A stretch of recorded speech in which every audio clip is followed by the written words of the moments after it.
Now, according to statistics released by the Nigerian Prison Service (NPS), out of 75,772 inmates, 51,384 are awaiting trials in Nigeria. A survey conducted by the Prison Authority further revealed that most of these persons awaiting trial were delayed indefinitely. In fact, some of the prisoners were not even aware of their case status in court, leaving them behind bars to an unknown fate. For those whose cases managed to get through, conditions for bail were strict and difficult to meet. Earlier, we had in the studio a prison reform activist and founder, executive director of Prisons Rehabilitation and Welfare Action, Dr. Uju Agomoh, to examine the criminal justice system and state of prisons in Nigeria. When we started, it was difficult to allow civil society organizations to have access to prisons. Today, we do not only have access because not only civil society, we have politicians sometimes get into prison. We've had programs where we have taken journalists right into the prison to let them all really understand what the conditions are. And we've done that both in female prisons, Ikoyi prison, Maximum prison, Kirikiri, and also many other prisons across the country through what we call the Penal Reform Media Network, because there's a network on this. Now, so there are different ways. I also heard you talk about the statistics on the survey. That survey was actually done with collaboration with PRAWA, Nigerian Prison Service, then Nigerian Prison Service, and PRAWA. And there were 3 volumes of that survey which came out.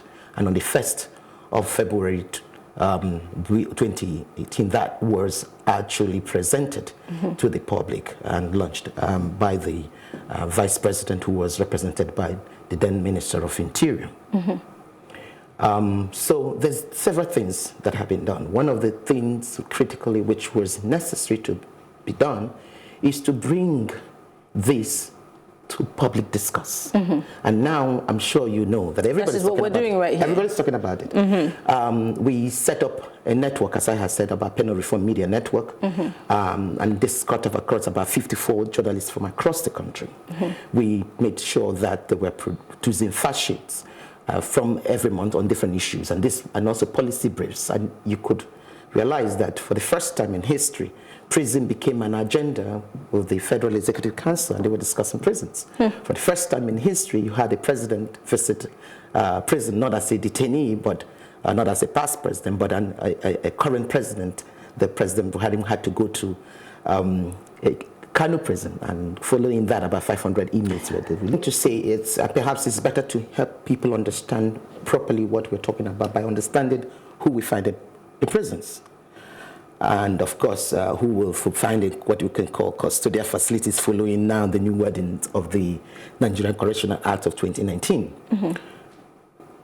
First off, it's to know there are about 3 categories. So you have people who are innocent, as you have said, wrongly been arrested and taken in detention. And the important thing is that this shouldn't be the case. And that's why the point about speedy trial, the point about reduction of pre-trial detention, to make sure that this is not the case. And the point about ensuring that those who you are sending there, you have adequate reason to be able to say, I'm going to detain somebody in pre-trial detention. And that shouldn't be beyond what has been stipulated in Section 35 of the Constitution in terms of, what time the limit before you take the person to court.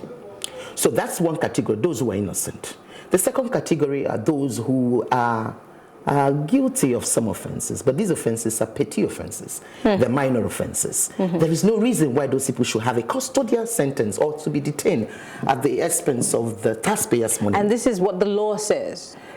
No, but I mean, it's because in accordance to the law, if you, let's say, petty theft, you shouldn't be in prison for 12 years. No, the point is that when you talk, ideally, you shouldn't waste your time dealing with these people in prison, because it doesn't make any sense, because they are low risk. Most of these people are people coming out because of key failures of the system. So, for example, you pick people because they're hawking on the road. You haven't provided a proper place for them to trade.